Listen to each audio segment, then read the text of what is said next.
بسم اللہ الرحمن الرحیم۔ السلام علیکم معزز طلبہ کرام، آپ سب کیسے ہیں؟ آج ہم نور الانوار کے سبق نمبر 53 کو پڑھیں گے۔ آج کے سبق کا عنوان ہے فعل نبی کے موجب نہ ہونے پر دلائل کا بیان۔ آج کی ہماری عبارت للمنع عن الوصال وخلع النعال سے شروع ہوتی ہے۔ آئیے سب سے پہلے عبارت پڑھ کے اس کا ترجمہ کرتے ہیں، اس کے بعد اس کی وضاحت کی طرف بڑھتے ہیں۔ مصنف علیہ رحمہ لکھتے ہیں للمنع عن الوصال وخلع النعال، اس لیے کہ لگاتار روزے رکھنے اور جوتے اتارنے سے منع کیا گیا ہے۔ متعلق بقوله حتى لا يكون الفعل موجبا وحجة لنا، یہ عبارت حتى لا يكون الفعل موجبا سے متعلق اور ہماری یہ دلیل ہے، کیونکہ ای لمنعه علیہ السلام اصحابہ عن صوم الوصال وخلع النعال، کیونکہ نبی علیہ السلام نے اپنے صحابہ کو بلا افطار مسلسل روزے رکھنا یعنی صوم وصال ان سے اور نماز میں ناپاکی دیکھے بغیر جوتے اتارنے سے منع فرمایا تھا۔ روی انہ علیہ السلام واصل فواصل اصحابہ، تو روایت کیے گئے حدیث پاک میں کہ نبی علیہ السلام نے صوم وصال رکھے، بلا افطار مسلسل روزے رکھے، تو پس آپ کے اصحاب نے بھی آپ کے ساتھ صوم وصال رکھنا شروع کر دیے۔ فانکر علیہم الموافقۃ فی وصال الصوم، پس نبی علیہ السلام نے صحابہ کرام کو منع کر دیا اپنی موافقت کرنے کے حوالے سے صوم وصال کے معاملے میں۔ فقال ایکم مثلی، فرمایا تم میں سے میری مثل کون ہے؟ یطعمنی ربی ویسقینی، میرا رب مجھے کھلاتا ہے اور پلاتا ہے، یعنی انتم لا تستطيعون الصيام متوالیۃ اللیل والنہار ولی قوة روحانیۃ من عند اللہ تعالی اطعم عنده واسقى من شراب المحبۃ، یعنی کہ آپ علیہ السلام نے یہ فرمایا کہ تم رات دن کے مسلسل روزے رکھنے کی طاقت نہیں رکھتے، اور میرے پاس روحانی قوت ہے جو اللہ کی طرف سے ہے، مجھے اسی کے پاس کھلایا جاتا ہے اور اسی کی شراب محبت سے پلایا جاتا ہے۔ کما قال قائل، شعر، جیسا کہ کسی کہنے والے نے یہ شعر کہا ہے کہ وَذِكْرُكَ لِلْمُشْتَاقِ خَيْرُ شَرَابٍ، کہ تیری یاد تیرے دیوانے کے لیے، تیرے عاشق کے لیے یہ بہترین شراب ہے۔ وَكُلُّ شَرَابٍ دُونَهُ كَسَرَابٍ، اور تیری یاد کے بغیر بڑی سے بڑی شراب ہو وہ دھوکہ ہی ہے۔ وَلِهَذَا تَرَى الْأُمَّةَ الْمُجَاهِدِينَ يَفْطُرُونَ بِشُرْبِ قَطْرَةٍ فِي أَرْبَعِينَاتٍ، اور یہی وجہ ہے کہ تو کئی جہد اور زہد و تقوی اپنانے والے مجاہدین کو، عاملین کو، عابدین کو دیکھے گا کہ امت کے یہ لوگ وہ 40 دنوں میں اپنے ایک قطرے کے پینے سے وہ افطار کرتے ہیں، لِيَخْرُجَ عَنْ حَدِّ الْكَرَاهَةِ، تاکہ وہ حد کراہت سے نکل جائیں۔ وَهَذَا فِي صَوْمِ الْفَرْدِ وَالنَّفْلِ سَوَاءٌ، اور یہ فرض اور نفل روزے میں یہ چیز برابر ہے۔ وَرُوِيَ أَنَّهُ علیہ السلام كَانَ يُصَلِّي، اور روایت کی کہ بے شک نبی علیہ السلام نماز پڑھا کرتے تھے، یعنی نماز پڑھا رہے تھے اپنے صحابوں کے صحابی، اذ خلعن علیہ، تو جبھی آپ نے اپنے جوتوں کو اتار دیا، فخلعوا نعالهم، تو صحابہ کرام نے بھی اپنے جوتوں کو اتار دیا۔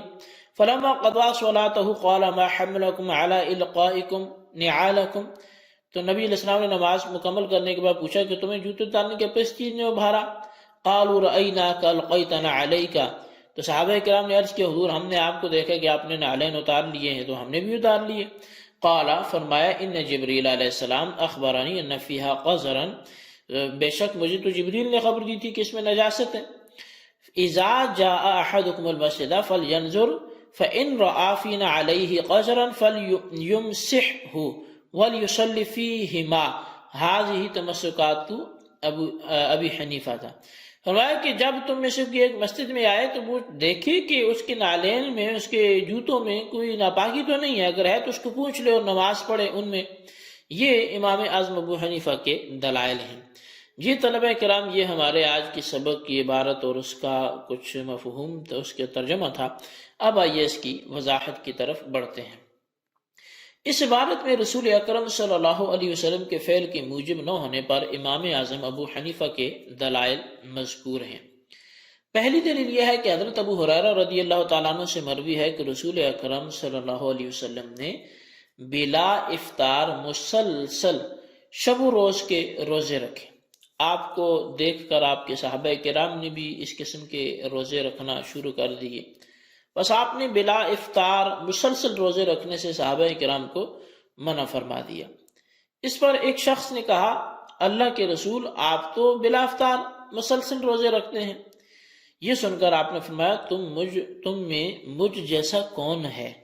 مجھے تو خود اللہ تعالیٰ کھلاتا ہے، پلاتا ہے، یعنی مجھ پر اللہ تعالیٰ ایسا کرم کرتا ہے کہ جس سے مجھ کو نہ تو بھوک کا احساس ہوتا ہے، نہ ہی مجھے پیاس لگتی ہے، اور مجھ کو اللہ تعالیٰ عبادت کرنے کی قدرت اور قوت بھی عطا فرماتا ہے۔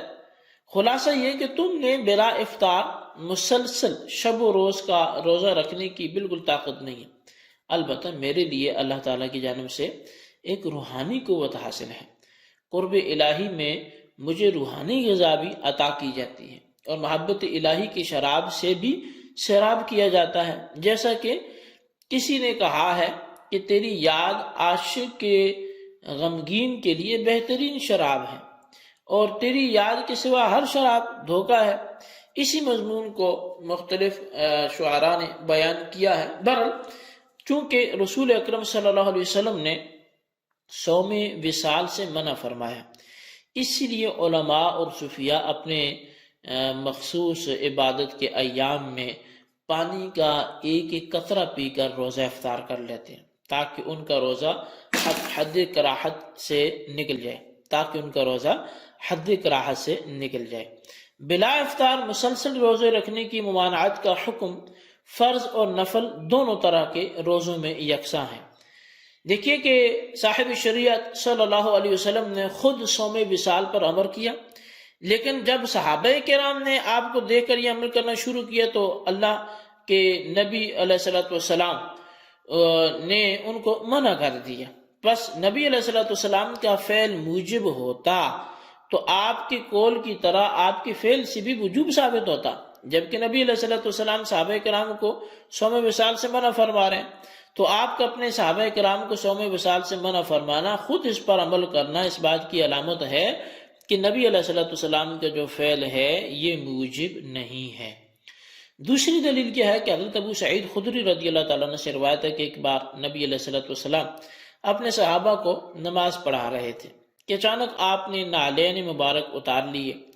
یہ دیکھ کر صحابہ کرام نے بھی اپنے اپنے نعلین اتار لیے۔ پھر جب رسول اکرم صلی اللہ علیہ وسلم نماز سے فارغ ہو چکے تو آپ نے بیان فرمایا کہ تم لوگوں کو اپنے جوتے اتارنے پر کس چیز نے آمادہ کیا؟ تو صحابہ کرام نے عرض کیا کہ یا رسول اللہ، ہم نے آپ کو نعلین اتارتے دیکھا تو اس لیے ہم لوگوں نے بھی اپنے جوتے اتار لیے۔ تو نبی علیہ السلام نے فرمایا کہ میرے پاس جبریل آئے اور مجھے انہوں نے خبر دی کہ نعلین میں نجاست ہے، پس جب جبریل کے اس خبر دینے کی وجہ سے میں نے اپنے نعلین اتارے تھے۔ اور سن لو، جب تم لوگ مسجد میں آیا کرو تو دیکھ لیا کرو، اگر کسی کے جوتے پر نجاست لگی ہو تو وہ اس کو پوچھ کر جوتوں سمیت نماز ادا کر لیا کرے۔ اب یہ دیکھیے طلبہ کرام کہ نبی علیہ السلام نے جو عمل خود کیا ہے صحابہ کو اس کے کرنے سے منع فرمایا۔ اگر رسول اللہ صلی اللہ علیہ وسلم کا فعل یہ موجب ہوتا تو آپ صلی اللہ تعالی علیہ وآلہ وسلم صحابہ کو اس پر چلنے سے منع نہ فرماتے، اس کی اتباع سے منع نہ فرماتے۔ بس اس سے یہ بھی معلوم ہوا کہ رسول اللہ صلی اللہ علیہ وسلم کے فعل سے وجوب ثابت نہیں ہوتا، لیکن ان دونوں باتوں کے بارے میں یہ کہا جا سکتا ہے کہ صوم وصال بھی رسول اللہ صلی اللہ علیہ وسلم کے ساتھ مخصوص ہے، اور جبریل کے خبر دینے سے جوتوں کا نماز میں اتارنا یہ بھی رسول اللہ صلی اللہ علیہ وسلم کے ساتھ مخصوص ہے۔